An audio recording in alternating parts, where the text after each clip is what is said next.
orang bicara tentang masalah tanah. Saya dari dulu bilang mafia tanah itu bukan orang luar gitu. Loh, saya kesini tadi di villa ini kan kalau dibuka pintunya. Betul. Kalau nggak dibuka pintu saya nggak bisa masuk. Misalnya ya, dimulai dari kantor desa, itu, gitu, di kantor desa, kantor camat, kantor Pemda, atau di BPN-nya. Tidak ada celah gitu ya? Tidak ada celah. Artinya tidak terjadi masalah? Tidak terjadi. Nah, buktinya kan misalnya beberapa kasus yang di blow up secara nasional itu di Jakarta itu, mafia-mafia tanah selalu melibatkan oknum-oknum di BPN. Artinya dapat disimpulkan bahwa memang keterlibatan oknum-oknum di instansi itu cukup ngeri juga gitu. Cukup ngeri itu.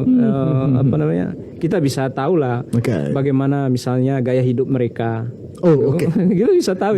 Misalnya dari yang tidak punya mobil punya mobil. Ada satu itu di BPN Manggarai Baru dulu itu dia punya Pajero Sport baru buat 3 tahun di sini. Hanya karena berada di instansi itu ya, memfasilitasi. Saya menduganya dari mana dia, karena kan gaji PNS itu kan berapa? Iya, 5 jutaan kurang lebih seperti itulah. Iya, anaknya berapa dan bisa bangun rumah 2 lantai di Labuan Bajo itu kan. Wow. Gitu ya. Ini patut diduga. Seperti itu. Jadi gitu.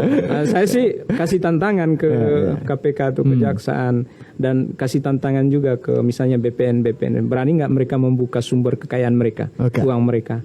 Mereka beli mobil dari mana? Bisa dipertanggungjawabkan. Bisa mereka bangun rumah kredit atau dari mana gitu. Sehingga kita tahu aliran uang orang jual beli tanah di Labuan Bajo ini kemana gitu. Iya. Pemiliknya yang punya tanah dapat untung atau tidak?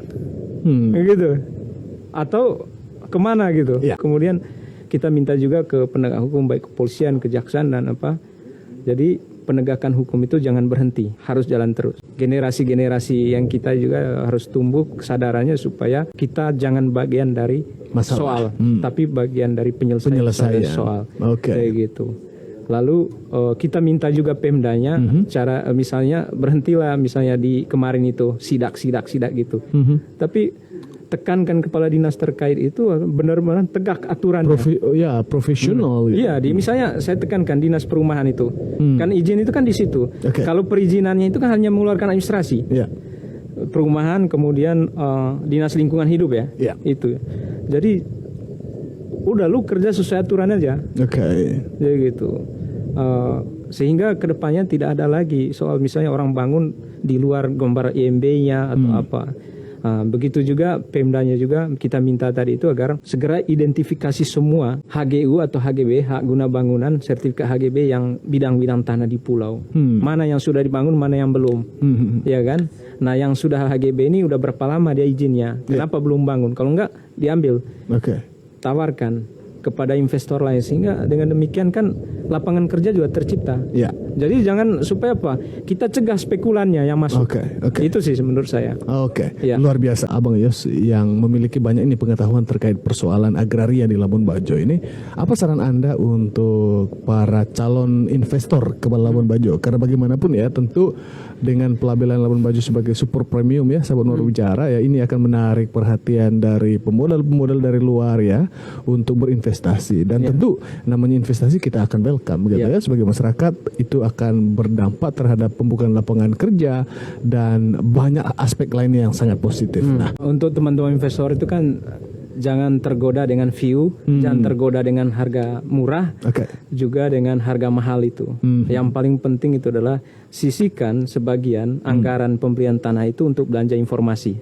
Belanja informasi itu penting. Dia dari mana belanja informasinya? Mulai dari fungsionaris adatnya, siapa fungsionaris adatnya, itu lalu kemudian pejabat-pejabat yang dulu atau pejabat-pejabat yang masih menduduki posisi sampai sekarang, atau teman-teman yang lain. Teman-teman yang memiliki konsentrasi dalam bidang itu gitu. Saya sering misalnya tadi malam saya dikirimi proposal, ada yang menawarkan lahan ke orang Jakarta, lalu dia kirim ke saya langsung bilang jangan beli. Dia tanya kenapa, saya bilang 2019 itu ada sensus atau task force tadi itu, tapi tidak dibuka ke publik apa hasilnya. Tapi yang saya temukan di situ bahwa banyak sertifikat tumpang tindih, sehingga ketika di plotting sebagian bidang tanah itu dibuang ke laut sertifikatnya. Jadi sudah ada sertifikat di laut di Labuan Bajo itu. Bagaimana maksudnya itu? Dibuang ke laut gimana maksudnya? Jadi ini bidang tanah yang lu klaim ternyata udah ada orang punya. ya kan? Sudah ada sertifikat orang punya itu. Wow. Jadi ternyata ya udah. Ketika di plotting letaknya di laut lu punya. Ini di airline bangun apa gitu ya? Ya gitu. Itu saya sarankan jangan beli dulu misalnya di atas pelataran itu ya, Wecicu Timur itu. Itu penuh masalah sampai Torobembe apa itu kesana itu jangan dulu lah. Oke. Gitu. Saya punya data tentang itu. Jadi tumpang tindih di situ. Oke. Ada yang sertif 92, muncul sertifikat tahun 2000 berapa dan lain-lain. Dan orang itu WA ke saya minta tolong, Pak bisa nggak saya kasih? Aduh saya bilang saya tidak bisa. Saya bilang kenapa? Saya hanya fokus pada persoalan publik. Kalau pribadi saya tidak mau terlibat. Saya bilang gitu ya. Itu saya punya komitmen gitu. Karena saya bukan pengacara kan. Gitu. Itu sebenarnya. Sahabat berbicara ya bahwa memang apa yang saya lakukan bersama dengan Abang Yos hari ini ya, kita membicarakan bagaimana persoalan agraria di Labuan Bajo ini makin menjadi-jadi gitu ya, dan ternyata bahwa persoalan ini sudah merambah ke lautan ini. Ke laut. Dari darat ke laut. Oke. Dari melihat bahwa potensi wisata bahari itu semakin tinggi, mungkin itu yang menjadi soal ini ya di perairan ini. Betul. Sampai di pulau-pulau itu menjadi masalah Abang Yos. Ya sudah. Bisa-bisa kedepannya reklamasi kan. Oke, ya sahabat berbicara ya, ini adalah wujud dari cinta tanpa syarat gitu ya. Tanpa batas juga ya terhadap Manggarai Barat sebagai natah selabar gitu ya.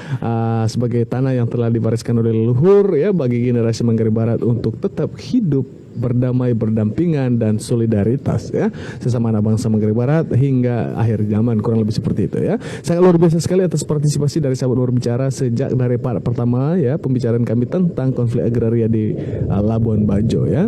Dan tentunya kita sangat apresiasi ya atas keterlibatan dari teman-teman semua begitu. Lebih khususnya nih Abang Yos yang adalah putra Manggarai Barat ya, yang stay-nya di Jakarta begitu ya, hanya karena begitu cintanya kepada Manggarai Barat khususnya Labuan Bajo hingga meluangkan waktu untuk kembali dan akan kembali lagi ke Jakarta begitu ya. Terima kasih Abang Yos ya. Sama-sama, telah berbagi luar biasa sekali inspirasi, informasi dan ini memotivasi juga sesama anak bangsa agar ya, kita jangan apatis dengan perkembangan kota ini gitu ya. Jadi tugas kita sama-sama mengamati begitu dan suarakan apa yang perlu disuarakan seperti itu ya. Ya, jangan takut bersuara. Jangan takut bersuara. Mau berbicara bersedia untuk memfasilitasi suara-suara emas gitu ya. Karena tak selamanya diam itu adalah emas gitu ya. Kadang-kadang diam itu juga berbahaya gitu. Yang diam itu kan tanah, tapi orang anggap emas kan. Iya betul.